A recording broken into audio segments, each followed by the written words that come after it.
लागेल देवाला. 3 अंकी नाटक. लेखक व प्रकाशक श्री गोपाल धोंडू भोई. मुख्याध्यापक रेल्वे नॉर्थ कॉलनी विद्यामंदिर भुसावळ. मानावं लागेल देवाला. प्रस्तावना. आताची नवीन पिढीतील काही व्यक्तींना देव ही संकल्पना मान्य नाही.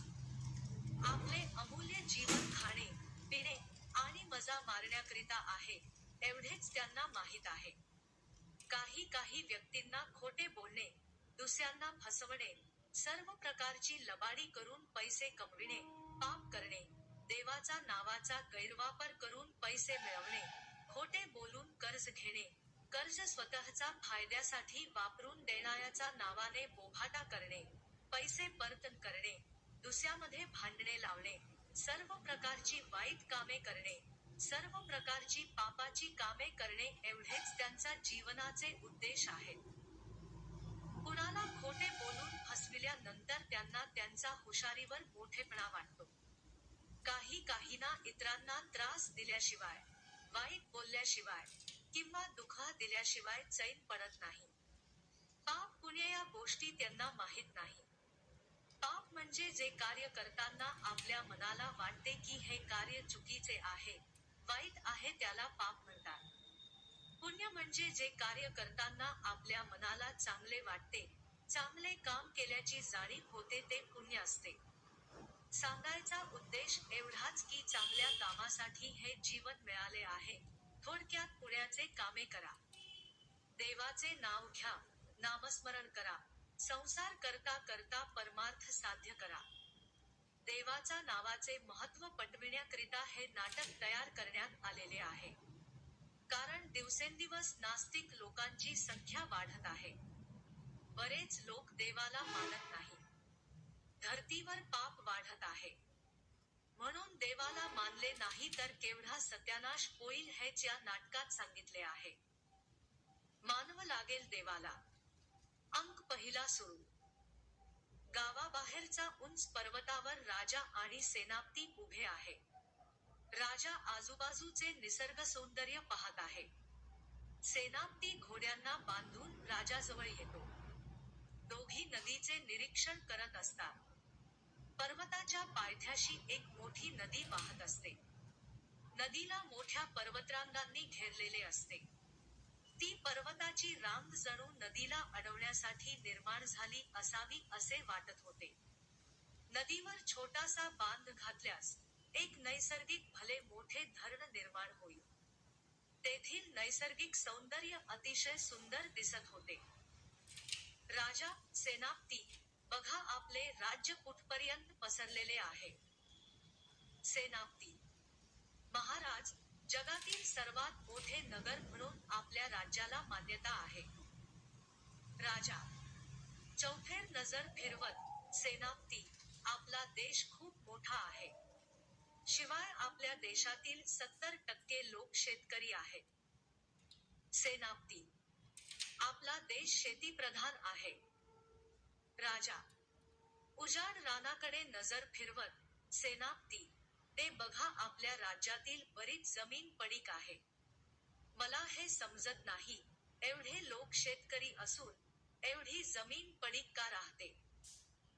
सेनापती. राजेसाहेब, आपली शेती पावसाच्या पाण्यावर अवलंबून आहे. त्यामुळे शेतातून वर्षातून एकदाच पीक घेता येते. राजा. म्हणजे, पावसाच्या पाण्यावर शेती अवलंबून आहे. पावसाचा लहरीपणा असतो. कधी कुठे पडतो, तर कधी कुठे पडतो. कुठे कमी, तर कुठे जास्त. सेनापती. कमी, अधिक, पावसामुळे शेतीचे नुकसान होते. जास्त पाऊस घातक ठरतो तसाच कमी पाऊस देखील घातक ठरतो. राजा. म्हणजे, पावसाचे पाणी ना जास्त, ना कमी, म्हणजे प्रमाणात पडले पाहिजे. नाहीतर उत्पन्न कमी येते. प्रमाणशीर पाण्याची खूप गरज असते. सेनापती. होय महाराज, पाण्याची सोय असल्यास आपण प्रमाणशीर पाणी भरू शकतो आणि वर्षातून 3-4 पिके घेऊ शकतो. राजा. शेतकऱ्यांनी वर्षातून 3 पिके घेतल्यास आपले राज्य खूप श्रीमंत होईल.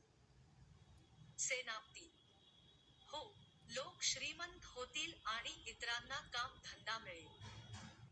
राजा: मागच्या वेळी पाण्याची सोय करण्यासाठी काही शेतक्यांना विहिरी खोदायला व कूप नलिका बसवायला पैसे दिले होते. सेनापती: शेतक्यांनी विहिरी खोदल्या पण त्याच विहिरींना पाणी लागले नाही. काही विहिरी खूप खोल होत्या, फारच कमी विहिरींना व्यवस्थित पाणी लागले काही. काही कूपनलिका ठिकाणच्या पाण्यामुळे शेत जमीन नापीक होऊन कडक व खारट बनल्या आहेत, त्यामुळे आपले दिलेले अनुदान वाया गेल्यासारखे आहे. काहींनी पैसे संसारात वापरून टाकले. राजा: लोकांना काहीतरी चांगला मार्ग हवा जेणेकरून पाण्याची चांगली सोय होईल व त्यांच्या जमिनी कडक व खराब होणार नाहीत. सेनापती: महाराज, माझ्या डोक्यात एक कल्पना आली आहे. त्यामुळे शेतक्यांच्या पाण्याच्या आणि जमिनीच्या प्रश्न सुटेल. राजा: शाब्बास, कोणती कल्पना आले आहे सेनापती? सेनापती: महाराज, आपण ज्या डोंगरावर उभे आहोत त्या डोंगराची संपूर्ण वर्तुळाकार रांग आहे. आणि या रांगेतून ती बघा केवढी मोठी नदी वाहते. राजा: आपल्या राज्यातील मोठी नदी इतर नद्यांपेक्षा खूप मोठी आहे. सेनापती: आपण या नदीला मोठा बांध घालू, म्हणजे धरण बांधू जेणेकरून आपल्याला राज्यातील बहुतेक शेतक्यांना शेतीसाठी पाण्याचा वापर करता येईल. राजा: धरण बांधून शेतात पाणी जाईल. सेनापती: आपण लहान कालवे आणि चाया यांच्यामार्फत पाणी पोहोचू शकतो. राजा: बरं, ते तर ठीक आहे. पण तुम्ही म्हणतात जमीन नापीक होऊन कडक होते. तो प्रश्न कसा काय सुटेल? सेनापती: आपोआप सुटेल. यालाच म्हणतात एका दगडात 2 शिकार करणे. नदीच्या पाण्यामुळे जमीन कडक होत नाही. विहिरीत किंवा काही कूपनलिकेचा ठिकाणच्या पाण्यामुळे जमीन कडक होतात. राजा: वा वा, काय भन्नाट कल्पना आहे. सेनापती: जगातील सर्वात मोठ्या धरणांमध्ये या धरणाची गणना होणार. कारण या ठिकाणी नैसर्गिक परिस्थिती अनुकूल आहे. राजा: या धरणाला बांधायला खूप खर्च होणार. सेनापती: नाही महाराज, इतर सामान्य धरणाच्या मानाने दुप्पट खर्च होईल. या ठिकाणच्या परिस्थितीमुळे दुप्पट खर्च येईल. ती परिस्थिती राहिली नसती तर 10 पट खर्च आला असता. राजा: आपल्याला खूप पैसा लागणार. सेनापती: लागू द्या महाराज, खर्चापेक्षा 100 पट अधिक फायदा होणार. राजा: मग ठीक आहे, शेतक्यांचे भले होईल आणि राज्याची प्रगती होईल. सेनापती: येथील सर्व त्या खोयांची जमिनीवर सरकारमार्फत वनीकरण करता येईल. विविध जातीचे फळझाडे लावले जातील. राजा: म्हणजे डबल फायदा होईल. सेनापती: महाराज, फायदाच फायदा होईल. राजा: चला आजपासून धरण बांधायला सुरुवात करू. मी ताबडतोब लगेच दरबार भरवितो आणि आपली योजना इतरांना सांगून कार्यवाही करतो. दोघे निघतात. दरबार भरवतात.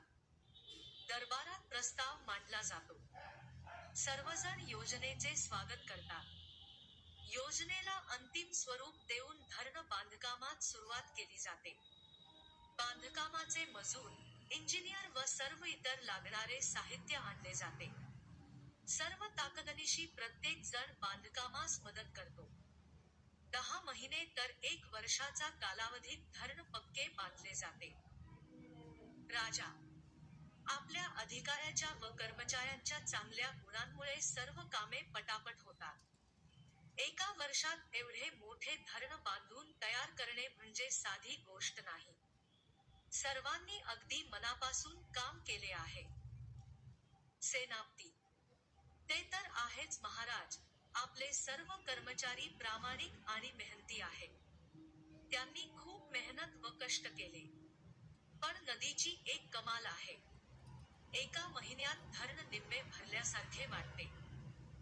राजा, 2 महिन्यानंतर धरण पूर्णपणे भरेल. चला सेनापती, आपण धरण पूर्णपणे भरल्यानंतर येऊ. दोघेही निघतात. सेनापती, 2 महिन्यानंतर, महाराज, मागच्या 2 महिन्याच्या अगोदर सोमवारी आपण या ठिकाणी आलो होतो. आणि आज 2 महिन्यानंतर सोमवारीच आपण येथे आलो.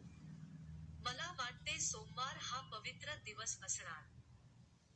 राजा, अथांग भरणाऱ्या धरणाकडे बघत, सेनापती, धरणाकडे बघा, किती अथांग पाणी आहे. एवढ्या मोठ्या प्रमाणात धरणात पाणी अडवू शकतो हे मी पहिल्यांदाच पाहत आहे.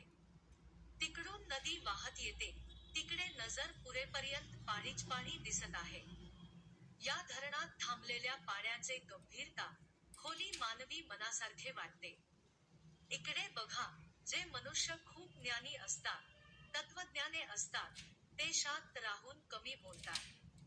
म्हणजे त्यांच्या मनाची खोली, ज्ञानाची खोली खूप जास्त असते असे वाटते.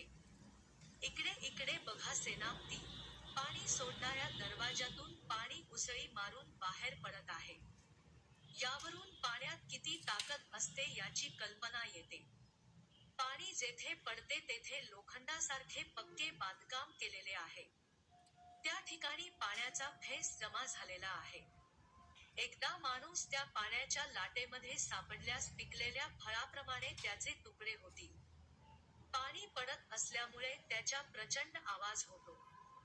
एवढे प्रचंड पाणी साठवण्याची ताकद या धरणात आहे. मला तर भीती वाटते, जर हे धरण फुटले तर राज्याच्या अर्धापेक्षा जास्त भाग वाहून जाईल. सेनापती, हे शक्यच नाही. धरण अतिशय मजबूत बांधलेले आहे. धरणाच्या पाण्याने कधीही धरण फुटणार नाही.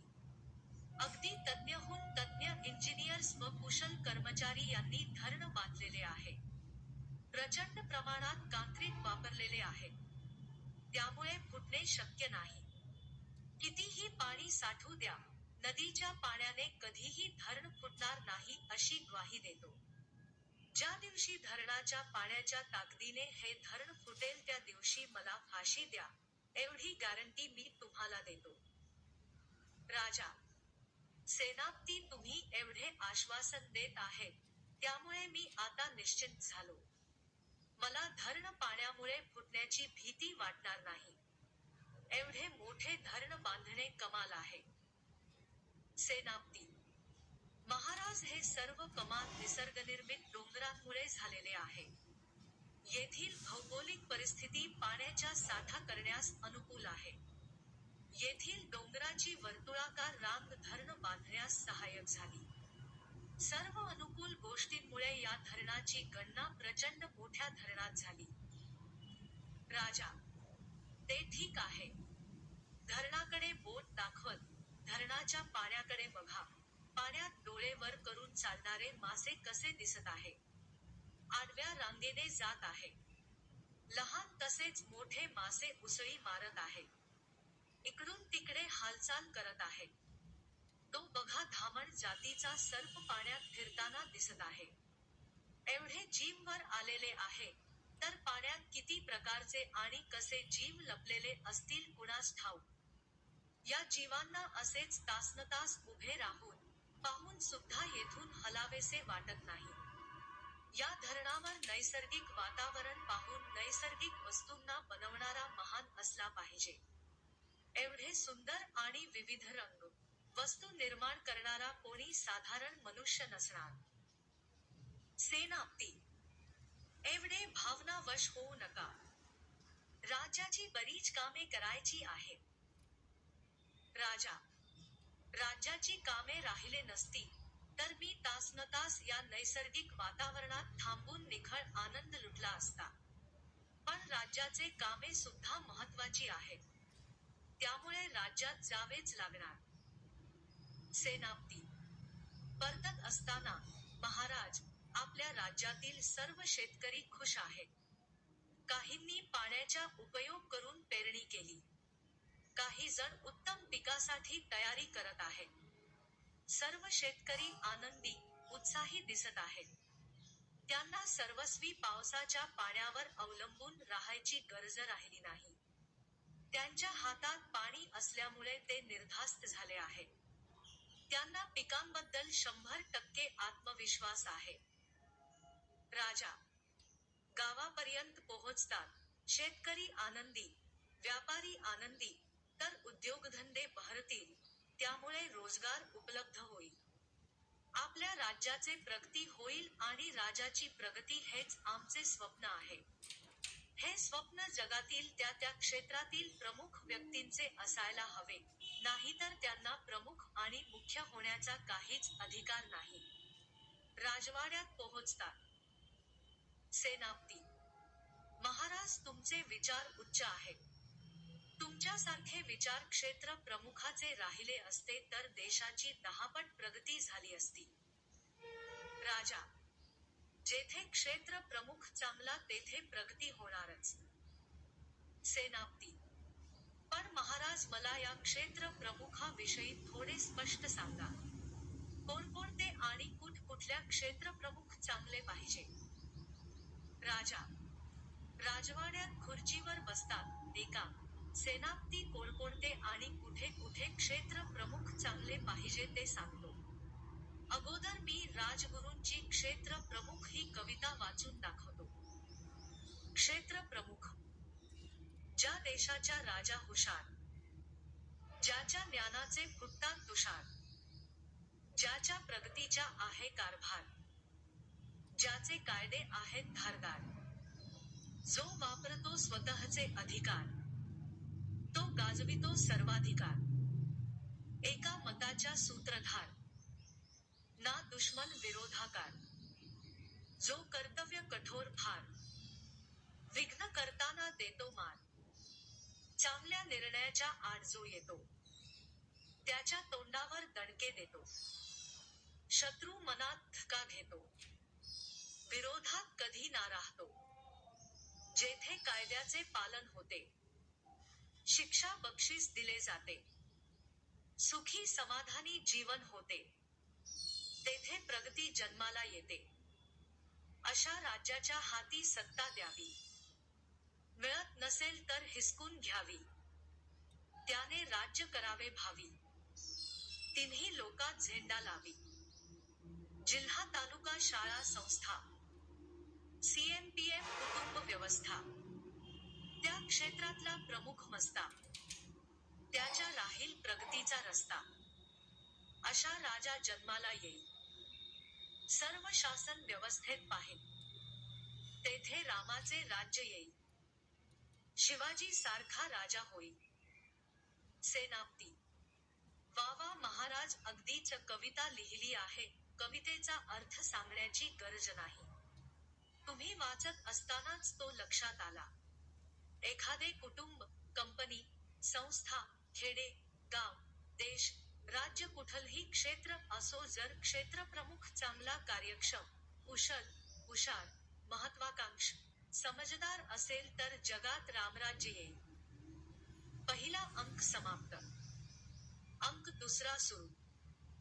5 वर्षानंतर संपूर्ण परिस्थिती बदलते. लहान घरांऐवजी मोठमोठे घरे झालेली आहेत. पक्के रस्ते बांधले गेले, कारखानदारी वाढली, रस्त्यावर वाहनांची वर्दळ झाली. लोकांच्या राहणीमानात बदल होतो. राजा आणि सेनापती आपल्या राजवाड्याच्या गच्चीवर जाऊन हे सर्व दृश्य पाहत असतात. सेनापती राजवाड्याच्या उंची भागावरून, महाराज बघा, राज्याचा कायापालट झालेला आहे. मोठ्या प्रमाणात विकास झालेला आहे. त्या मोठमोठ्या इमारती, ते उद्योगधंदे, ते पक्के रस्ते पहा. राजा खरंच सेनापती, ही प्रगती डोळ्यात भरण्यासारखी आहे. लोकांची प्रगती झाली. त्यांच्या हातात पैसा खेळू लागला. राहणीमानाचा स्तर उंचावला. हे सर्व ठीक आहे आणि ते पाहून मी आनंदी आहे. सेनापती हो महाराज, तुम्हीच नाही तर मी सुद्धा, शेतकरी, व्यापारी, सर्व प्रजा आनंदी आहे. राजा, सर्व जग आनंदी राहावे अशी माझी इच्छा आहे. सेनापती, महाराज तुमच्यासारखे राजे जोपर्यंत आहे तोपर्यंत हे जग आनंदी राहील. राजा, सर्वत्र आनंद आहे पण. सेनापती, कसला पण आहे महाराज? राजा, मागील एका वर्षाच्या कालावधीत 2-3दा जमिनीला धक्के बसले. सेनापती, नाही हो महाराज, मला समजले सुद्धा नाही. कदाचित कुठेतरी सुरुंगाचे स्फोट किंवा फटाके फुटले असतील. राजा, नाही सेनापती, लहान धक्के असते तर विचार करण्यासारखे आहेत. सेनापती, एवढ्या लहान धक्क्यांचा धरणावर परिणाम होणार नाही.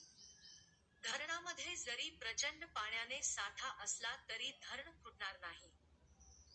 राजा, जे होईल ते मी कोणते काम करण्याअगोदर मी माझ्या सर्वस्वी असणार राजगुरूला विचारतो. त्यांनी धरण बांधायला सांगितले मी बांधले, त्यांनी मंदिर बांधायला सांगितले मी मंदिर बांधले. माझी त्यांच्यावर खूप श्रद्धा आहे. पण तरी मला खूप भीती वाटते. सेनापती, भीती बाळगली असती तर प्रगती होणार नाही, गरिबी दूर झाली नसती. राजा, गरिबी दूर करण्यासाठी लहान धरणे, बंधारे बांधायला हवे होते. सेनापती, पण महाराज आपल्या राज्याच्या दृष्टिकोनातून मोठे धरण आवश्यक होते. आणि दुसरी गोष्ट, दुसऱ्या ठिकाणी धरण बांधायला योग्य जागा नव्हती. ज्या ठिकाणी धरण बांधला जागा आहे तेथेच धरण बांधून उपयोग नाही. हे धरण अगदी मोक्याच्या जागेवर असल्यामुळे मोठे धरण बांधावे लागले. तेव्हा काही शेतकरी ताजे, रसाळ, स्वादिष्ट कलिंगडे घेऊन येताना दिसतात. त्यांनी राजाला भेट देण्यासाठी कलिंगडे आणलेली असतात. राजा, सेनापती खाली येतात. सर्वजण खाली जमून कलिंगडावर ताव मारतात म्हणजे कलिंगडे कापून खातात. नंतर राजा दरबारात जातो. दरबारी अधिकारी आपापल्या जागेवर बसलेले असतात. सर्वत्र आनंदाचे वातावरण असते. मागच्या 4 वर्षापासून जास्तीत झालेल्या आलेल्या उत्पन्नाबद्दल बोलले जात असते. राजा, एका मंडळी, तुमच्या बोलण्यावरून तुम्ही खूप आनंदी आहात असे दिसते. तुम्हाला जास्तीचे उत्पन्न आलेली दिसते. सेनापती, महाराज, जास्तीचे नाही, विक्रमी उत्पन्न आलेले आहे. तुम्हाला ज्या माणसाने कलिंगडे खाऊ घातली त्याने तर विक्रमी उत्पादन घेतलेले आहे. राजा, हो, मला माहीत पडले की त्याने बेबी शुगर जातीची कलिंगडाची लागवड करून विक्रमी उत्पादन घेतले. सेनापती, महाराज, एवढेच नाही तर मोठाली, लांब, हिरवीगार केळीचे सुद्धा विक्रमी उत्पादन झाले. त्याचबरोबर ज्वारी, ऊस, कापूस यांचे कोठारे भरलेले आहेत. राजा, या आलेल्या उत्पन्नाचे काळजी सरकार मार्फत घेतली जाईल. उदाहरणार्थ विक्री व्यवस्था, साठवण व्यवस्था वगैरे. सेनापती, म्हणूनच महाराज आपल्या राज्यातील शेतकरी, प्रजा, खुश आहे. काही वेळेस जास्तीचे उत्पादन आले तर अक्षरशः रस्त्यावर फेकून द्यावे लागते, उदाहरणार्थ कांदा, टमाटे, भाजीपाला. त्यामुळे जास्त उत्पादन झाल्यास सरकार मार्फत खरेदी करण्यात यावी अशी लोकांची इच्छा आहे. राजा, सेनापती, आम्ही आश्वासन देतो की, ज्यांना अशा समस्या आल्या असतील, त्यांचे समाधान करण्यात येईल. सर्व लोक आनंदाने चर्चा करतात. आप सपाट बोलत असतात, तेव्हा अचानक धड, धड, धड असा जोरदार धडाका होतो. जमीन जोराने हादरते. अधिकारी, प्रजा खुर्चीवर बसलेले असतात, ते खाली पडतात. राजा सिंहासनावरून खाली पडतो. वरून शोभेचे सामान खाली पडते. लोक शांत होतात. कोणाचाच आवाज येत नाही. फक्त 10 सेकंदाचा आत सर्व काही होते. सर्व लोक घाबरतात. सेनापती. मोठ्याने कोण आरामखोराने एवढ्या जोरात सुरू फोडला? राजा. सेनापती. सर्व ताकदनीशी आरोळी मारून, जा, बघा. एवढा मोठा हादरा का बसला? मला वाटते भयंकर अघटित घडले असावे. सेनापती बोलण्याच्या आतच, बाहेर जाऊन बघून येतो. सेनापती. भयंकर दुहखाने आरोळी मारत, महाराज, धरती माता कोपली. सैतानाने घात केला. राज्यावर भयानक संकट कोसळले. आकाश फाटल्यासारखे वाटले. धरणाजवळ मोठा भूकंप झाला. भूकंपामुळे धरण फुटले. महाराज, धरण फुटले म्हणजे आपल्या राज्यातील सर्वात मोठे धरण फुटले. अर्ध राज्य पाण्याखाली जाणार. सर्वत्र शांतता पसरते. राजा. अरे देवा, एवढी वाईट बातमी आयुष्यात ऐकली नव्हती. राजाच्या डोळ्यातून अश्रू बाहेर येतात. एवढी मोठी वाईट घटना माझ्या जीवनात कधी घडलेली नव्हती. हे देवा, हात वर करून माझ्या पोटच्या पोरासारख्या प्रजेचे रक्षण कर. सेनापती. राजे साहेब, ही वेळ शोक करण्याची नाही तर प्रत्यक्षात मदत करण्याचे आहे. राजा. नको रे देवा, एवढा क्रूर कसा झाला? माझ्या जीवनात एवढा काळा दिवस पाहणे कसे लिहिले? मी कोणते पाप केले त्याची मला एवढी मोठी शिक्षा दिली? सांग देवा, माझ्या नशिबात एवढी भयानकता का लिहिली? अरे देवा, मी जीवनात कधी कोणाचे नुकसान केले नाही. कधी कोणाला वाईट बोललो नाही. कधी कुणाचे मन दुखवले नाही. कोणावर अन्याय केला नाही. कधी खोटे बोलून कोणाचे नुकसान केले नाही. मग असे का घडले? सेनापती. महाराज, स्वतःला सावरा, आवरा, भावनांना आवर घाला. दुःख संकटांना सामोरे जा. राजा. हो सेनापती, उपदेश देणे सोपे असते. पण तुझे सांगतो ते बरोबर आहे. स्वतःला सावरत, चला मंडळी, आपण इतरांना मदत करायला पाहिजे. सर्वजण इतरांना मदत करायला जातात. राजा, सेनापती त्याच्या मागे जातात. धरण फुटून अर्ध्या राज्यात पाणी घुसून जाते. गावातील घरे, दारे, प्राणी, वस्तू वाहून गेलेले होते. संकटात सापडलेले प्रत्येक जण आपापल्या प्राण वाचवण्यासाठी धावपळ करत असतात. राजे साहेब बघत असतात. सेनापती. राजे साहेब, पाण्यामुळे प्रचंड नुकसान झालेले आहे. आपण ज्यावेळी गप्पा मारत होतो त्यावेळी जमिनीला मोठा हादरा बसला. तो विनाशकारी भूकंप होता. या भूकंपामुळे जमीन दुभंगली. पर्वत आणि जमीन यात अंतर निर्माण झाले म्हणून पाणी उसळी मारून बाहेर पडले आणि धरण फुटले. राजा. राजा समोरचे दृश्य पाहून क्रोधित होतो. रागाने लालबुंद होतो. समोरचे दृश्य पाहून त्यांच्या क्रोध अधिक खवळतो. तो रागाने बेभान होतो. देवा, मी तुझ्यावर निस्सीम प्रेम केले आणि तू असा घात केला. सेनापती. महाराज, तुमच्या तो राजगुरू खूप देवाच्या भक्त आहे. त्याने सांगायला नको होते का? राजा. हो, हो, त्याने सांगायला हवे होते. आम्ही देवाचे एवढे नामस्मरण करतो, त्यावर एवढी श्रद्धा ठेवतो, तो देव कधी दिसला नाही किंवा त्याने कधीही काही सांगितले नाही. सेनापती. हो महाराज, या देवाने मला नाही, इतरांना नाही, पण त्याच्या आवडता भक्त राजगुरूला सांगायला हवे होते. आपण देवाला शिक्षा करू शकत नाही तर त्याच्या भक्ताला शिक्षा करूया. येथे मदतीचे कार्य लोक करत आहे. आपण दरबारात जाऊ. राजा. चला, दरबारात जाऊ. दरबार भरूया. सर्व दरबारात जातात. दरबार भरलेला आहे. राजगुरूला बोलावले आहे. 60 वर्षाच्या वयापेक्षा जास्त वृद्ध राजगुरू पांढरे केस, पांढरे मिशी, दाढी असा साधू सद्गृहस्थ होता. सेनापती: बोल राजगुरू. तू म्हणतो देव जगाचे संरक्षण करतो. मग धरण फुटून एवढे लोक का मेले?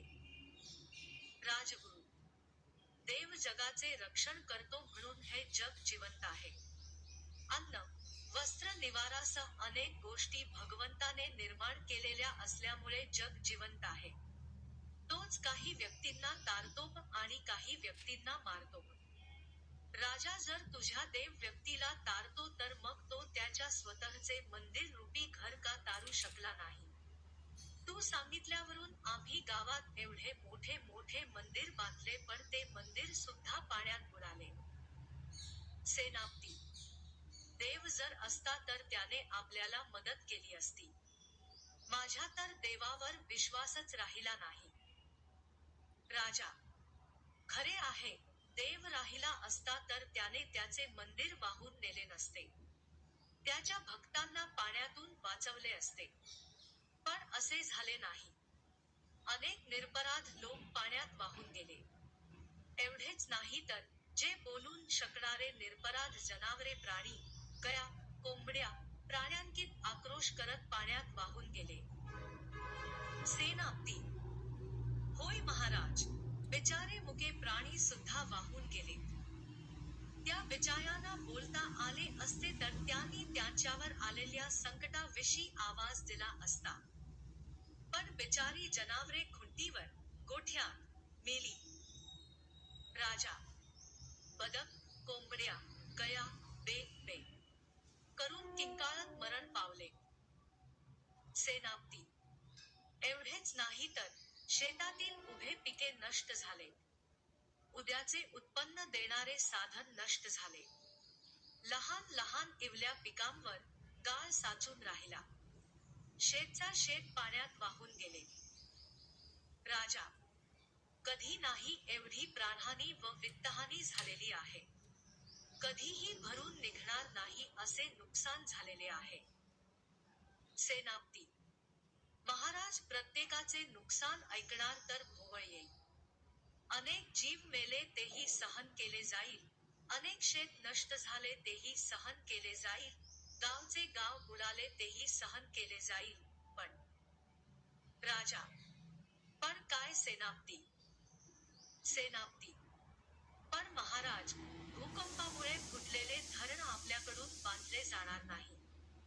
धरण नाही तर शेती नाही, शेती नाही तर उत्पन्न नाही, पुन्हा गरिबीतच खितपत पडावे लागेल.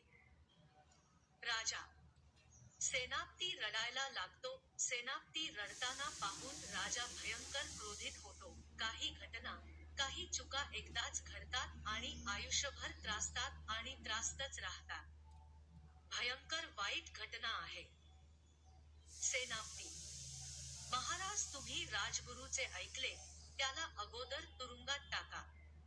सर्व प्रजाजनांना तंबी द्या की, कोणीही देवाला मानू नका. जर का देवाला मानलं आणि जो देवाचे नाव घेईल, त्याला 100 फटके मारा. देवाची सर्व कामे हद्दपार करा. राजा: सेनापतीचे बोलणे आगीत तेल टाकण्यासारखे झाले. राजा संतापाने, मी या नगरीच्या राजा आदेश देतो की, आजपासून कोणीही देवाला मानू नका. देवाची पूजा करू नका. देवाचे मंदिर बांधू नका. देवावर कोणी विश्वास ठेवू नका. देव या जगात नाही. देवाशिवाय हे जग चालत आहे. आजपर्यंत या जगात कोणाला देव दिसला नाही. दुसरा आदेश देतो की राजगुरूला जन्मठेपेची शिक्षा द्या. राजगुरू: महाराज, असा आदेश देऊ नका. मला फाशीची शिक्षा करा, जन्मठेप द्या, पण असा हुकूम देऊ नका. देवाला मानले नाही तर खूप नुकसान होईल. राजा: धरण फुटून होणाऱ्या नुकसानापेक्षा जास्त नुकसान होणार नाही. राजगुरू: नाही महाराज, त्यापेक्षा जास्त होणार. राजा संतापाने, बंद कर तुझी वटवट. आजपासून कोणीही देवाला मानणार नाही. होऊ दे जे होणार असेल ते. राजगुरू. एका महाराज, देवाला मानले नाही तर पाप पुण्य कोणी मानणार नाही. राजा. क्रोधाने, कसले पाप पुण्य घेऊन बसला. कोणी पाप पुण्याची गणना करू शकत नाही. किती पाप आणि किती पुण्य हे कोणीही ठरवू शकत नाही. राजगुरू. राजे साहेब, पाप पुण्याला मानले नाही तर लोक सर्वत्र खोटे बोलतील. राजा.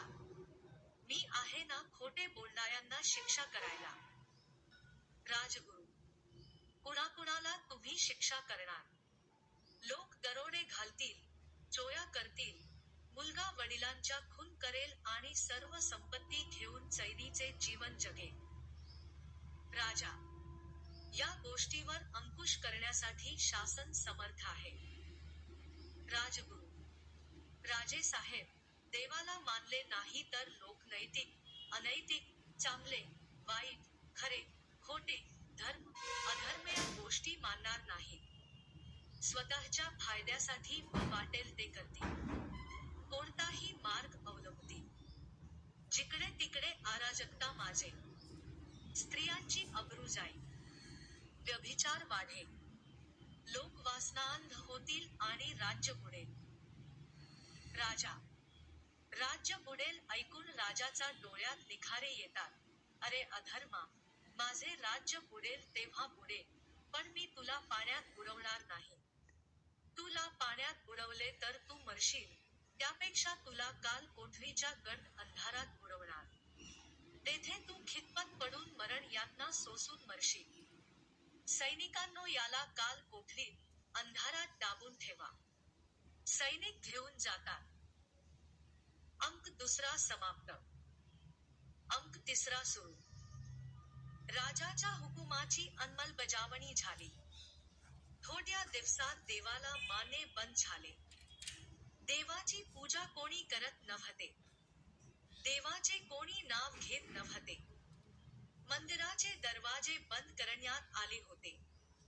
ध्वज, पताके, देवांसंबंधी लेखन पुसून टाकण्यात आले. पूजा, अर्चा, विधी, आरती, भजने, होमहवन सर्व बंद झाले. लोक व्यवहारी होऊ लागले. सेनापती. महाराज, तुम्ही सांगितल्याप्रमाणे देवाला कोणीही मानत नाही. सर्व मंदिरांचे दरवाजे बंद करून कुलूप लावण्यात आलेले आहेत. सैनिक गावामध्ये फिरत आहे. जो कोणी देवाचे नाव घेईल, देवाला नमस्कार करेल किंवा देवाशी संबंधित एखादा कार्य करेल त्याला ताबडतोब तुरुंगात टाकले जाते. राजा. आपल्या राज्यात देवाचे नाव सुद्धा निघायला नको. सर्व प्रजेने देवाला कायमसाठी विसरून जायला हवे. सेनापती. होय महाराज, मी चोख बंदोबस्त ठेवला आहे. एका लग्नामध्ये गणपतीला साक्षी ठेवून लग्न लावले जात होते. आम्ही तेथे जाऊन लग्न थांबवायला लावले. राजा. सर्वांना देवाशिवाय लग्न लावायला सांगा. नसेल जमत तर न्यायालयात लग्न लावा. सेनापती. एक माणूस, चालताना ठेस लागली म्हणून खाली पडला. त्याच्या तोंडातून अरे देवा हे शब्द निघाले. आम्ही तेथे सर्वांसमोर त्याला 5 फटके लावले. राजा. 5 नको 10 फटके लावायला पाहिजे होते. सेनापती. लोकांचे सण, उत्सव, पोथ्या, भागवत सप्ताह सर्व बंद केले पाहिजे. देवाच्या नावाच्या पाट्या, झेंडे, फलक सर्व काढायला हवे. ज्यांची नावे देवाच्या नावावरून आहे, त्यांना नावे बदलून टाकण्यास सांगितले. राजा. वा, वा, वा, छान केले सेनापती. ज्यांना अपत्य होतील त्यांची नावे देवाच्या नावावरून ठेवू नका असे फर्मान काढा. सेनापती. महाराज मी एवढे जबरदस्त व्यवस्था केली आहे की लोक देवाला पूर्णपणे विसरतील. ते देवाचे नाव सुद्धा घेणार नाहीत. राजाचा हुकमाची कडक अंमलबजावणी झाली. देवाला लोक पूर्ण विसरायला लागले. देव शब्द बोलणे सोडून दिले. लोकांच्या मनात श्रद्धा, प्रेम, आपुलकी, जिव्हाळा कमी झाला. लोक कोणतीही गोष्ट फायदा पाहून करू लागले. अनेक दिवस, अनेक महिने निघून जातात.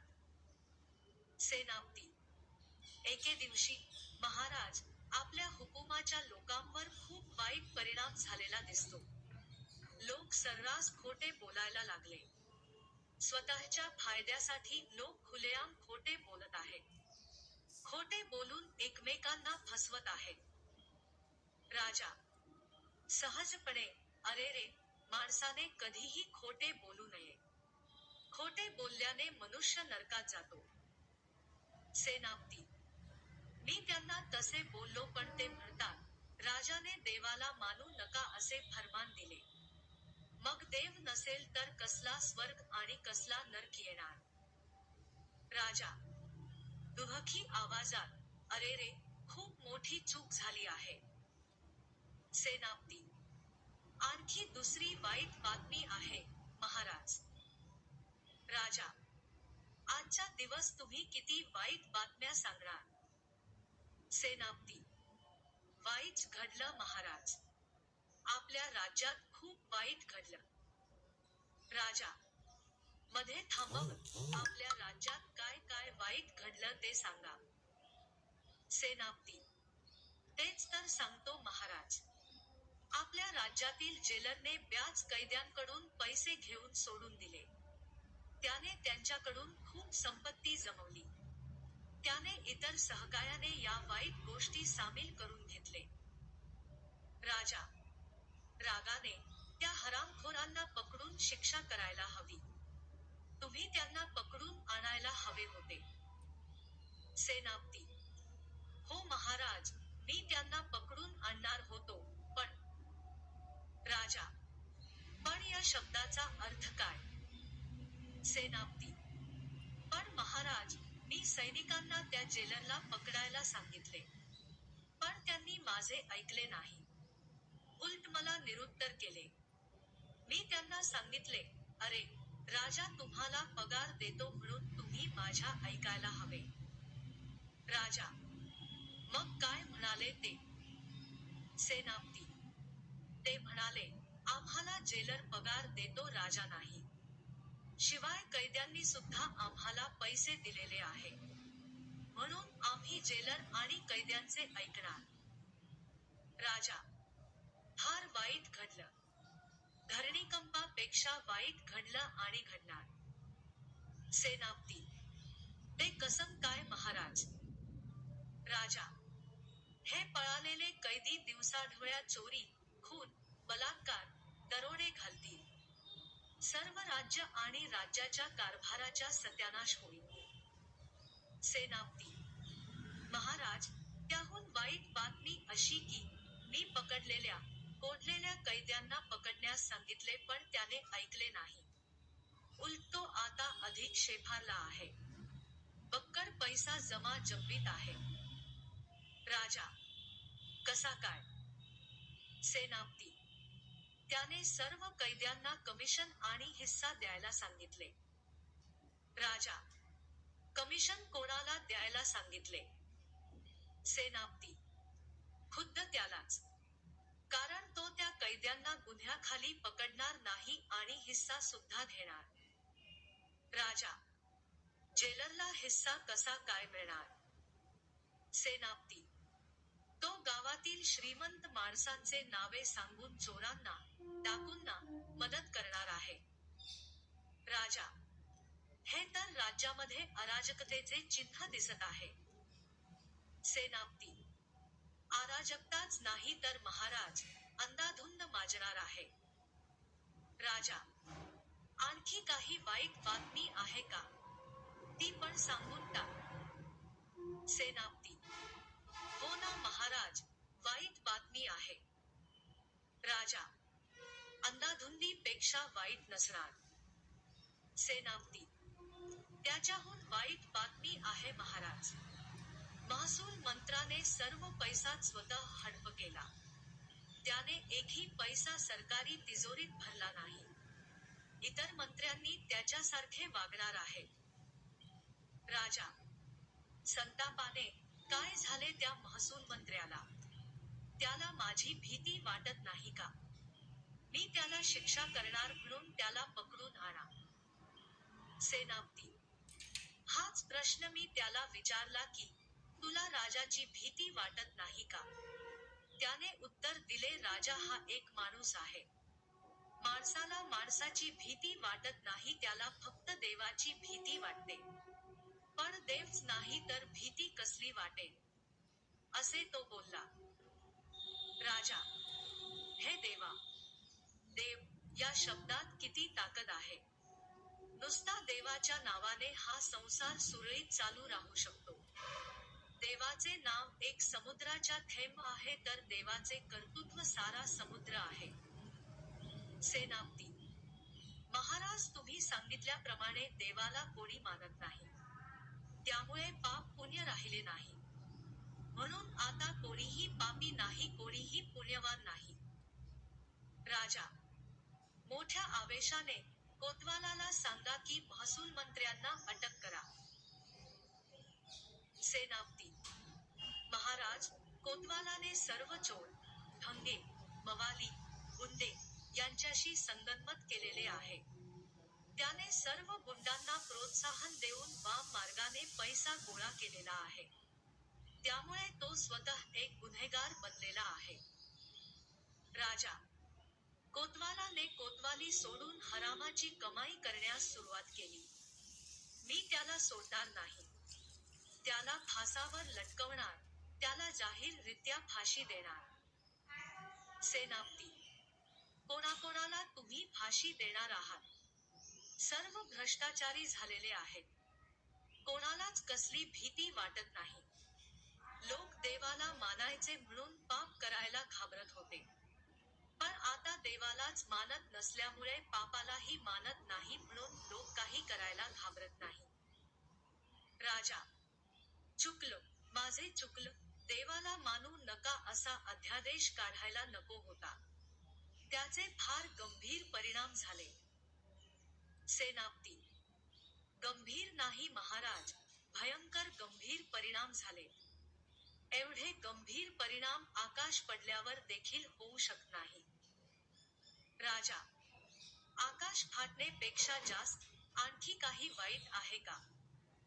सेनापती: हो ना महाराज, हो आहे. राजा: काय ते सांगून टाक. सेनापती: प्रधान आणि त्याचे मंत्री आपसापात भांडत आहेत. लढाया करत आहेत.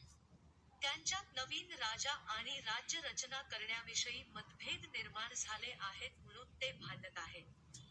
ते मंत्री वेगवेगळ्या मंत्री पदासाठी भांडत आहेत. त्यांच्यात एकमत होत नाही. देवाला मानत नाही म्हणून एकमत होत नाही. राजा रागाने बेभान: एवढे मोठे गंडातर या राज्यावर आलेले असताना मला लवकर का समजले नाही? सर्व हरामखोर मंत्री राज्य लुटायला बसलेले आहेत. सेनापती: महाराज, या मंत्र्यांना हरामखोर का म्हणत आहे? राजा: सेनापती, हे लोक खूप नीच असतात. माझ्याकडून भांडण भांडून या मंत्र्यांनी पदे घेतलेले आहे. माझ्या गरीब जनतेला खायला मिळत नाही. या हरामखोरांना चविष्ट अन्न पदार्थ मिळत होते.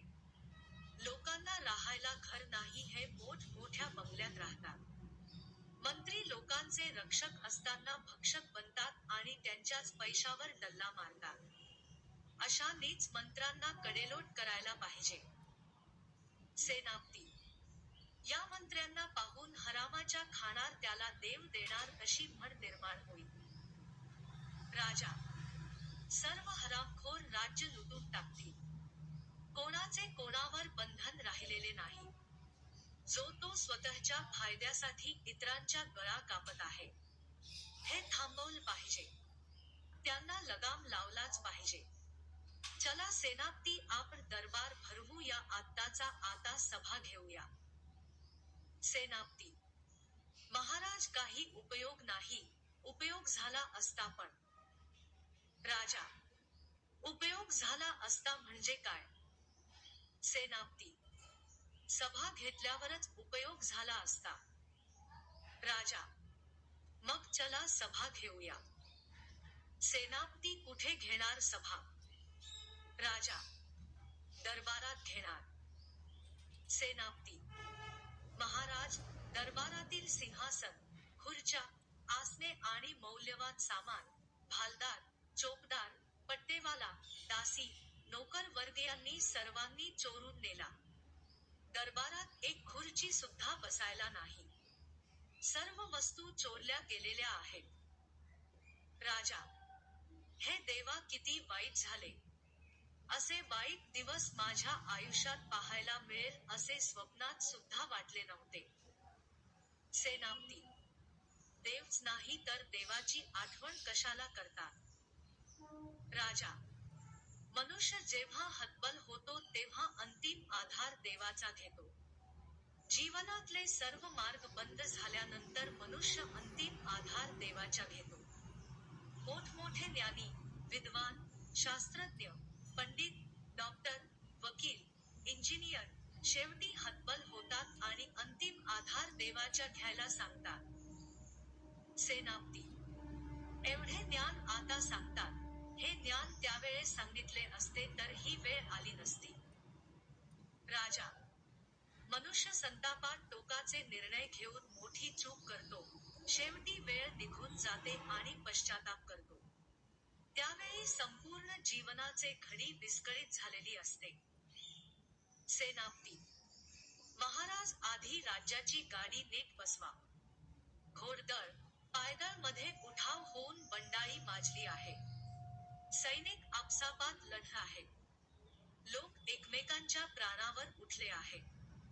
प्रत्येक हातात काठ्या, लाठ्या, तलवारी, भाले, चाकू, सुया दिसत आहेत. माया, खून, दरोडे सर्रास घडत आहेत. आया बहिणींचे अब्रू जात आहे. तुम्ही काहीही करा आणि राज्यकारभार सुरळीत करा. राजा: सेनापती, मी काय करणार? एकटा राजा राज्यकारभार चालवू शकत नाही. एकट्याने राज्य चालत नाही. त्याला प्रत्येकाची साथ लागते. सर्व प्रजा भांडायला लागली तर राजा काय करेल? सेनापती: राजा काहीच करू शकत नाही, फक्त अंतिम आधार देवाचा घेतो. ते बघा, समोर राजगुरूने अंतिम आधार नावाचे गाणे लिहिलेले आहे.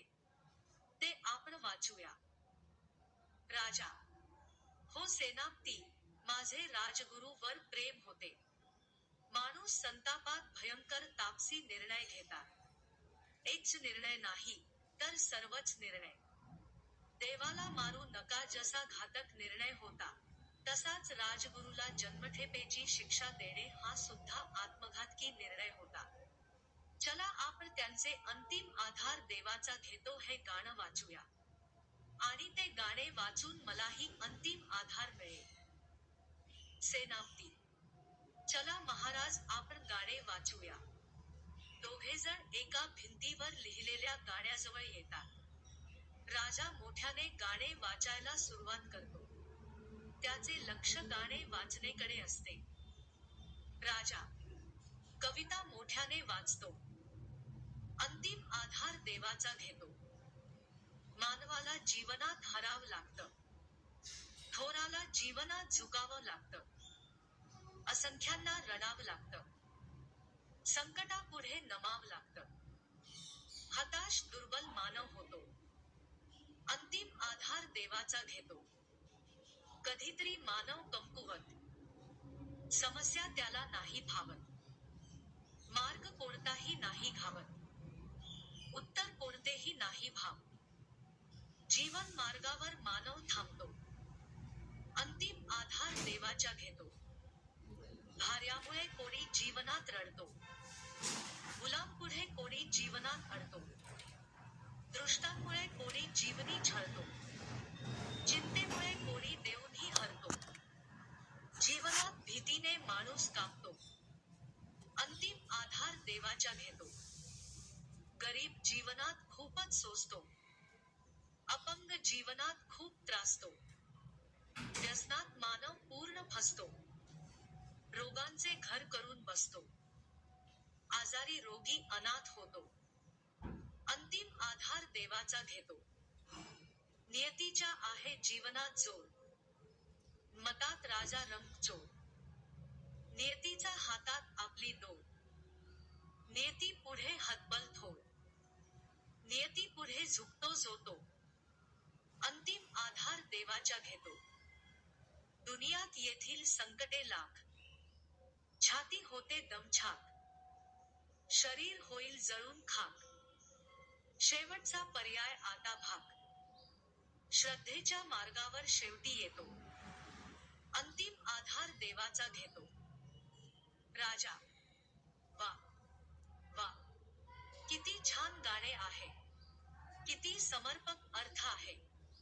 गाण्याची चाल, गाण्याचा अर्थ, दोघांच्या मेळ बसून उत्तम गाणे तयार झाले आहे. गाणे लिहायला कमालीची बुद्धिमत्ता लागते. गाणे उच्च, विशाल, हृदयाच्या व्यक्ती असेल, उच्च विचाराने भारावलेला असेल तरच तो लिहू शकतो. लिहिणाऱ्याचे मन किती उच्च, विशाल असेल. खरोखर माझे राज्य राहिले असते, तर मी त्या लिहिणाऱ्याला ज्ञानपीठ पुरस्कार दिला असता. पण आता माझ्या हातात काहीच राहिले नाही. एक सेवक जोरात पळत येतो. राजा वाचण्यात, विचारात गर्क असतो. काहीतरी महत्त्वाची बातमी सेवक सांगणार होता. त्याच्या श्वासोच्छ्वास जोरात सुरू असतो. सेवक. राजेसाहेब, फार वाईट घडले. राजा. बाहेर येतो. काय झाले सेवाग्राम? माझ्या राजगुरूवर आणि राणीवर जेवढा विश्वास आहे, तेवढाच विश्वास तुझ्यावर आहे. सांग काय झाले सेवकराम? सेवक. फार वाईट झाले महाराज. राजा. वाईट ऐकून घ्यायची सवय झाली आहे. माझ्या जीवनात चांगल्यापेक्षा वाईट जास्त होत आहे. सेवक. महाराज अर्धा तास आधी सेनापती आले होते. त्यांनी राणीला सांगितले की ताबडतोब चला. राजा घोड्यावरून खाली पडून जबर जखमी झाला आहे. मी धावतच त्यांच्या पुढे जाणार होतो पण सेनापती आणि राणीसाहेब पुढे निघून गेले. तुम्ही सही सलामत आहात ते पाहून खूप आनंद झाला. राजा. दुःखी होऊन, अरे देवा, घात झाला. माझ्या राणीला सेनापतीने खोटे बोलून पळवून नेले असेल. माणसाला आयुष्यात एवढे वाईट प्रसंग येतात याचा मला आज अनुभव आला. अनेक संकटे येतात आणि एकाच वेळी येतात. सेवक. धीर देतो. महाराज एवढे घाबरू नका. देवावर विश्वास ठेवा. देवाला विसरू नका म्हणजे देव आपल्याला विसरणार नाही. राजा. दुःखी मनस्थितीत, हे देवा, आता मी काय करणार? मी तुला विसरलो, तू मला विसरला असेल. ही प्रजा माझी नाही, हे राज्य माझे नाही, माझे राणी माझी नाही, आता जगून तरी काय उपयोग? त्यापेक्षा आत्महत्या केलेली बरी. जगण्याचे सर्व मार्ग बंद झाले आहेत. सेवक. आत्महत्या करून मार्ग सुटणार नाही, राजेसाहेब. तुम्ही मरायचं असेल तर परिस्थिती समोर जाऊन मरा. तेव्हा तरी लोक म्हणतील की राजा परिस्थितीशी लढता लढता मेला. आत्महत्या भित्रेपणाचे लक्षण आहे. राजा. परिस्थितीला सामोरे जाऊ कसा? सेवकराम. माझ्या हातात काहीच राहिले नाही. माझे राज्य गेले, माझी राणी दुष्टांच्या ताब्यात गेली आणि माझे राजगुरू तुरुंगवासात गेले. ते मला कधी पण माफ करणार नाही. मी आत्महत्या करणार. सेवक. राजे, तुम्हाला आत्महत्या करायचे असेल तर खुशाल करा. पण आपल्या चुकांची कबुली द्या, नाहीतर मेल्यानंतर स्वर्गात देव विचारेल. राजा. रडतच, काय विचारेल सेवकराम? सांग लवकर, सांग लवकर. सेवक. देव विचारेल, माझ्यावर विश्वास ठेवू नका, मी सहन करू शकतो. पण माझे प्रिय राजगुरूला तुरुंगात का पाठवलाय? तेव्हा तुम्ही काय उत्तर देणार? राजा. राजा. दुःखा. राजा. हळव्या आवाजात, मी माझी चूक कबूल करून घेईल सेवकरा. सेवक त्यावेळी चूक कबूल करून घेण्यापेक्षा, पश्चाताप करण्यापेक्षा, आत्ताच कबूल करायला काय हरकत आहे? राजा: दुहखा, म्हणजे तुला काय सांगायचे ते स्पष्ट सांग. सेवक: महाराज, आदराने, मी तुम्हाला विनंतीपूर्वक सांगतो. राजा: विनंतीपूर्वक आदराने काय सांगणार सेवकरा? मला वैफल्याने ग्रासलेले आहे, माझा घात झालेला आहे. ज्या माणसाला सर्व बाजूने, सर्व अंगाने, घात झालेला असेल तो घातकच निर्णय घेणार. त्यामुळे सांगून काही उपयोग नाही. मला मारावेच लागेल. मी राजगुरूच्या आणि भगवंताच्या गुन्हेगार आहे. मला आत्महत्याच करावी लागेल. सेवक: महाराज, माझे ऐकून तर घ्या. आत्महत्या अंतिम मार्ग नाही. तुम्ही अंतिम आधार देवाचा घेतो हे गाणं लिहिलेल्या माणसाला भेटून घ्या. कमीत कमी मरताना तुम्हाला आनंद होईल की ज्या माणसाला मरणाची शिक्षा केली, त्याच्यापासून माफी मागितली. राजा: म्हणजे तुला असे सांगायचे आहे की, मी राजगुरूला एकदा भेटून घेऊ. भेटलो असतो. ज्या माणसाने राजगुरूच्या जीवनात अंधार घातला तो राजगुरू त्या माणसाला उजेड कसा दाखवेल? सेवक: महाराज, माझे अंतिम सांगणे आहे की एकदा राजगुरूला भेटून घ्या. मी त्यांना पळून जाण्यास सांगितले होते व तशी संधी पण दिली होती, पण तो मनुष्य पळाला नाही. आपल्याच कालकोठरीत देवाचे चिंतन करत बसला आहे. राजा: म्हणजे राजगुरू अजूनही देवाचे चिंतन करतात. सेवक: आता पुन्हा त्यांना तुरुंगातून पळायची संधी होती पण ते पळाले नाही. महाराज, जे लोक देवाचे चिंतन करतात, त्यांचे मन फार विशाल असते. ते तुम्हाला निश्चित माफ करतील. राजा: दुखीत अंतकरणाने, चल सेवकराम, आपण त्यांना भेटायला जाऊ. दोघे पण निघतात. काल कोठरीजवळ येतात. तेथे सर्वत्र मंद प्रकाश पसरलेला असतो. सर्वकडे अंधार असतो. थोडासा मंद मंद प्रकाश आत असतो. सर्व कोठड्या उघड्या असतात. सर्व कैदी पळून गेलेले असतात. राजगुरू आपल्या खोलीत खाली बसलेले असतात. समोर लहान असे पुस्तक असते. डोळे मिटून ध्यान धरून काहीतरी गात असतात. सेवक: अहो महाराज, ते बघा राजगुरू काहीतरी गाताना दिसत आहे. राजा, सेवक, सलाख्यांच्या दरवाजा जवळ येतात. राजगुरूचे लक्ष नसते. दोघे शांतपणे उभे राहतात. राजगुरू गायला सुरुवात करतो. राजगुरू गाणं म्हणतो. मानावं लागेल देवाला, गाण. मानावं लागेल देवाला हो. मानावं लागेल देवाला. नास्तिक आस्तिक माणसाला हो. रंक आणि रावाला.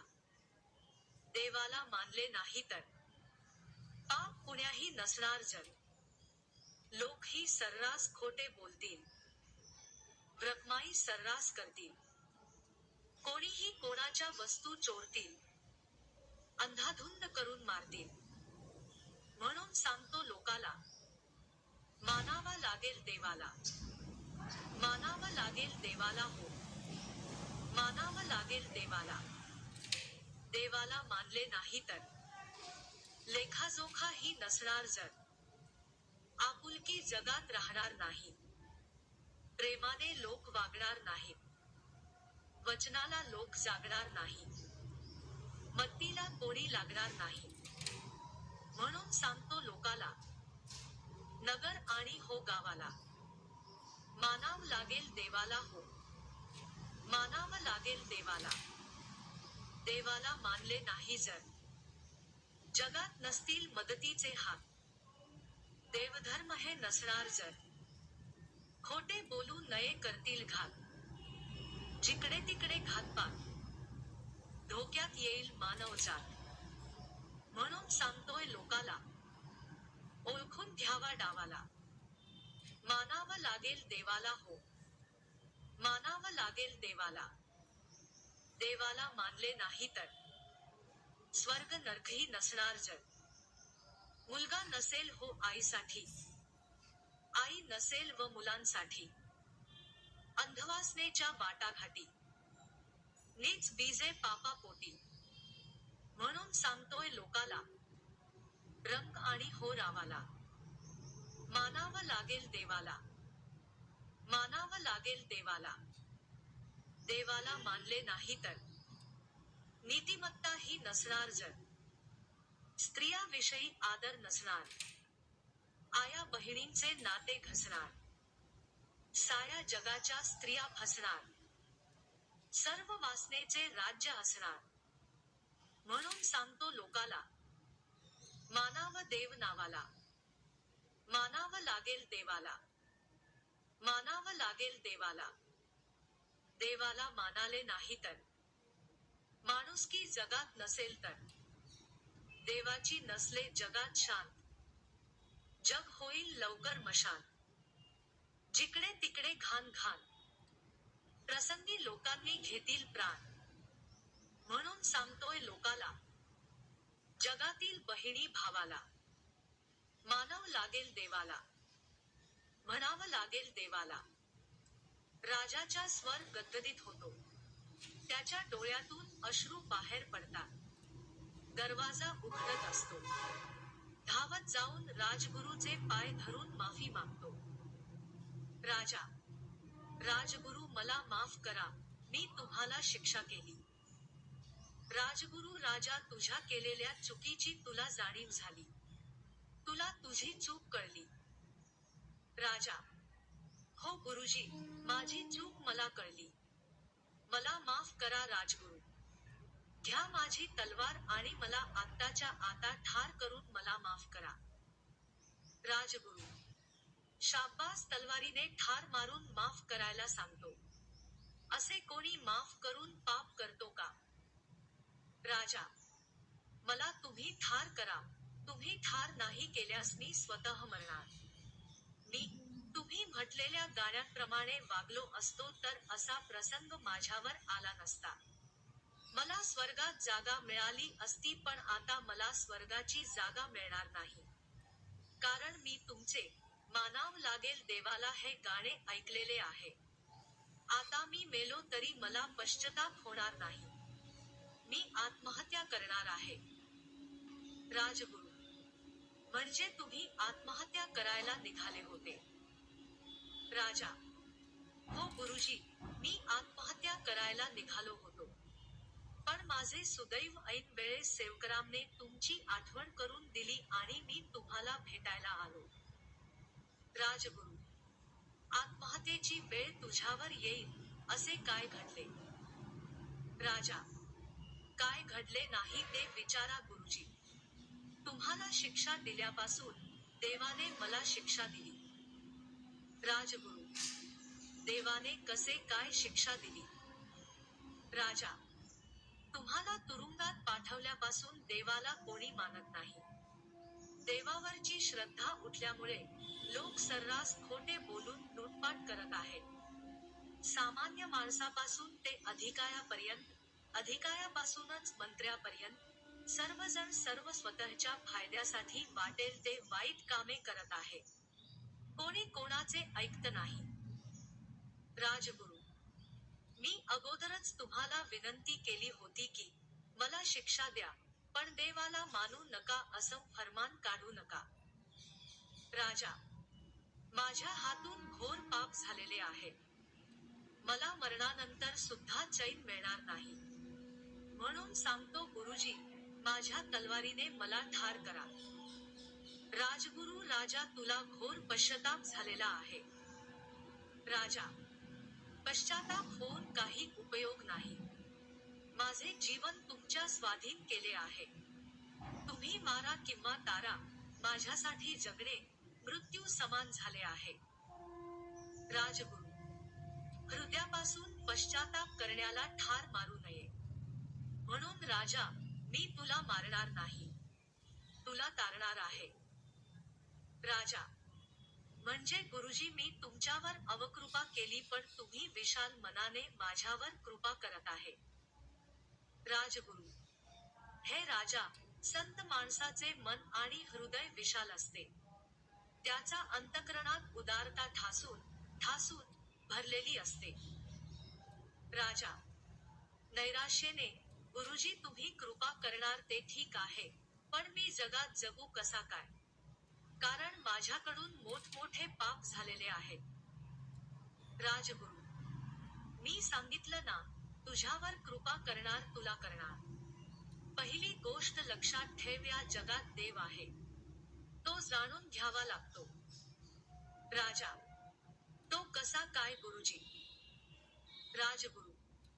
जगात 5 अब्जापेक्षा जास्त लोक राहतात. प्रत्येक व्यक्तीच्या चेहऱ्यात थोडाफार बदल आहे. कोणतेही 2 व्यक्ती 100% सारखे नाहीत. प्रत्येकाच्या चेहऱ्यात भिन्नता का असते? वास्तविक आपण हाताने चित्र काढतो, त्यात बदल करू शकतो पण जन्माला आलेल्या व्यक्तीच्या चेहऱ्याची बनावट कोणीही बदलू शकत नाही. पृथ्वी स्वतःभोवती व सूर्याभोवती का फिरते? सूर्याच्या जवळ कधीच का जात नाही, फार लांब कधी जात नाही. प्राणी, वनस्पतीच्या अंगावर कलाकृती, पट्टे, रंग, डिझाईन येतात कुठून? भिन्न भिन्न प्रकारच्या भिन्न सजीवांची रचना कोण करते? ज्या अन्नापासून रक्त बनते, त्या अन्नापासून दात, नखे, केस, हाडे बनतात.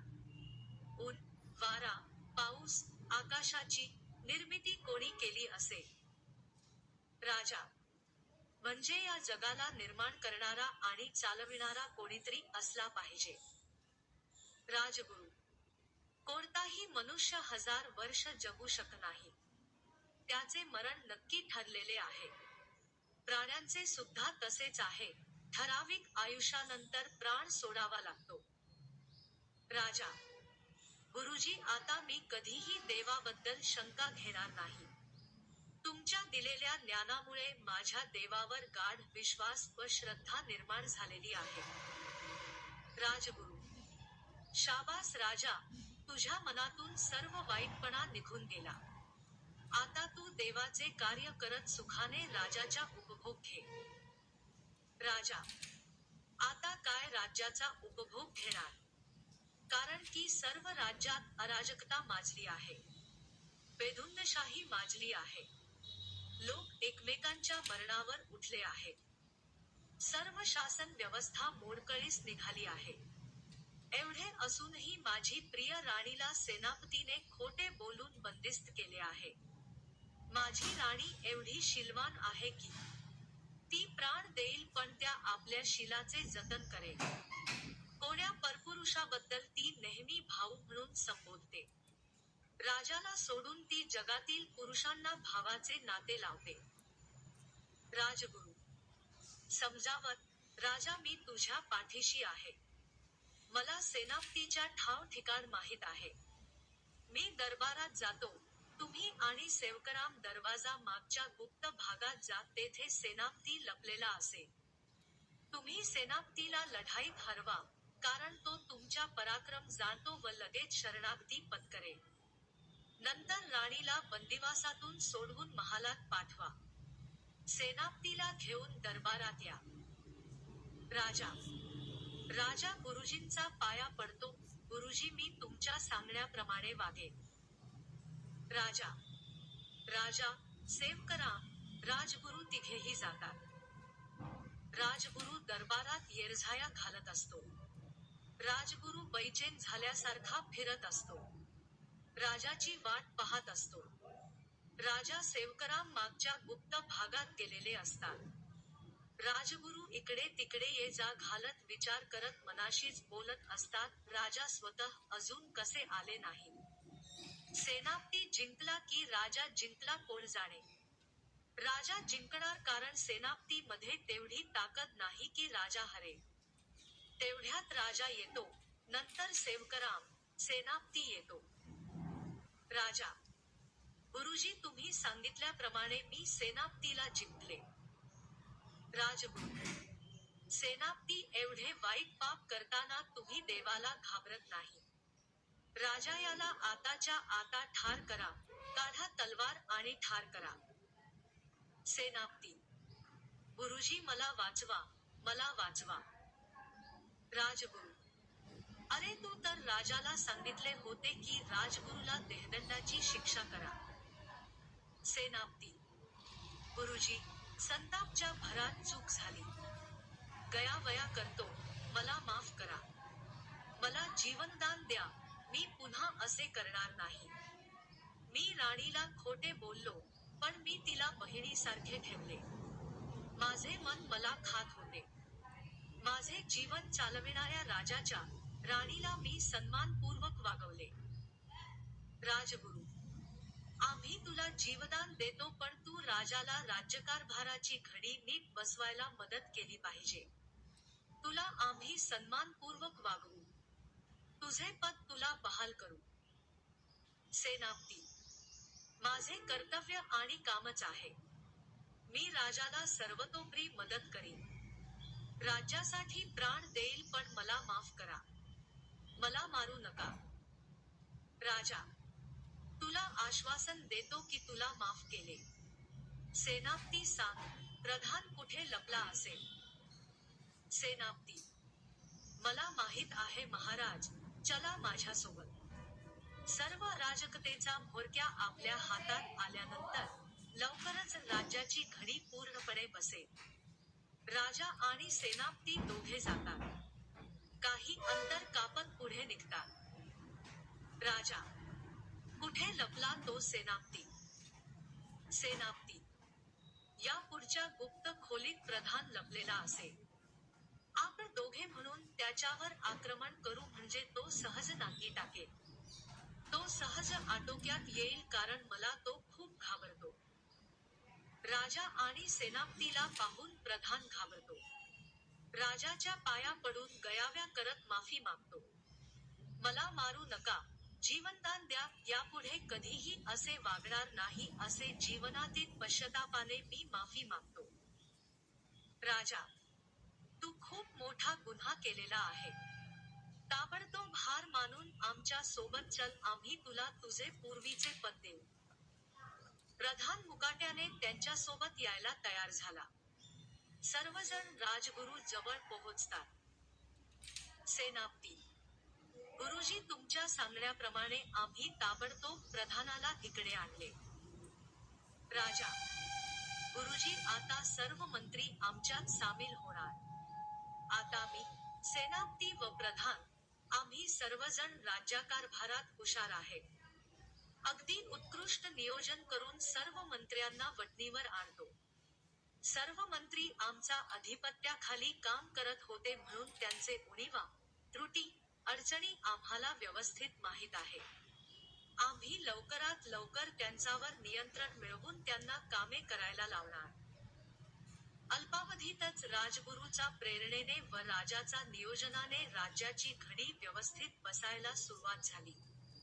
मंत्र्यापासून ते सर्व अधिकारी, कर्मचाऱ्यापर्यंत सर्वजण आपल्या आपल्या नोकऱ्या व्यवस्थित, प्रामाणिकपणे करायला लागले. थोड्याच दिवसात राज्याची घडी व्यवस्थित बसली. राजा, ऐके दिवशी, मानावं लागेल देवाला असे फर्मान काढा आणि त्याची कठोरपणे बजावणी करा.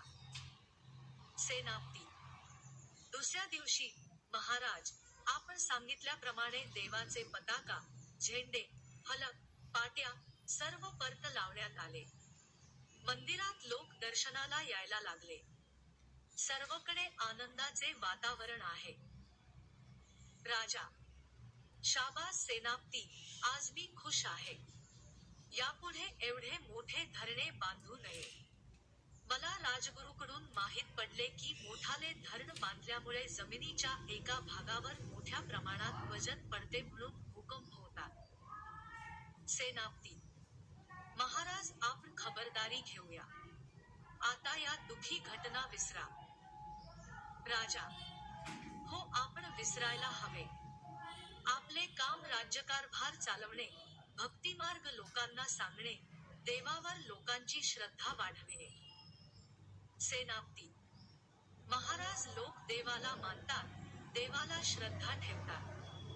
पण काहींच्या मनात अजूनही किंतु आहे. हा किंतु काढून देवावर गाढ श्रद्धा निर्माण होईल असे काहीतरी करा. राजा. असे असेल तर त्यावर आपण राजगुरूची मदत घेऊया. आपण उद्या सभा बोलवणार आहोत. त्या सभेत राजगुरू आपल्याला प्रचंड ज्ञानाच्या जोरावर लोकांचे मन परिवर्तित करतील. याची मला 100% खात्री आहे. ते या लोकांमध्ये काय संपूर्ण जगात ज्ञानाचा प्रकाश पाडतील. त्यांच्या कवितेत, गाण्यात गहन ज्ञान भरले आहे. नवीन पिढीसाठी खूपच मोलाचे आहे. ते सर्वांना निश्चित आवडणार. अगोदर राजगुरूला निमंत्रण पाठवले होते व त्यात लोकांमध्ये भक्तिभाव जागा होऊन मत परिवर्तन व्हायला पाहिजे याकरिता मार्गदर्शन करण्यास विनंती केली होती. राजगुरू. लोको ऐका, मी आता एक कविता वाचून दाखवतो. ही कविता ज्ञानाने ओतपोत भरलेली आहे. ही कविता लोक लक्षपूर्वक ऐकल्यावर तुमच्या मनात तीळ मात्र ही किंतु परंतु राहणार नाही. तुम्ही देवाचा मोठेपणा आणि अस्तित्व मान्य करणार. देव आहे का नाही? नास्तिक, आस्तिक, माणसाच्या वाद मोठा झाला. नास्तिकाने शर्यत लावली, देव दाखव मला. देव दाखव मला. वाद वाढत गेला. आस्तिकाने उत्तर दिले, जाणावे लागेल त्याला. जाणावे लागेल त्याला.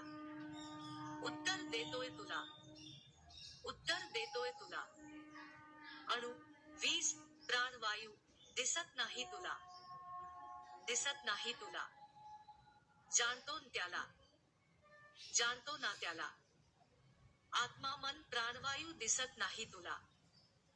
दिसत नाही तुला. जाणतो ना त्याला. जाणतो ना त्याला.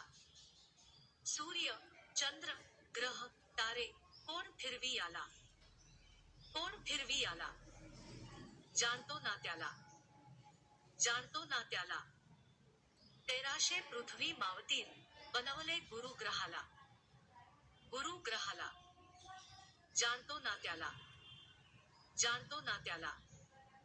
1000 गुरु ग्रह मावतील, बनवले सूर्याला. बनवले सूर्याला. जाणतो ना त्याला. जाणतो ना त्याला.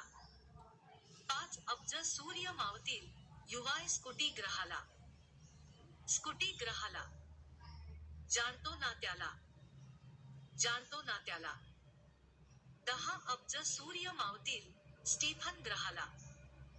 स्टीफन ग्रहाला. जाणतो ना त्याला. स्टीफन ग्रहाला.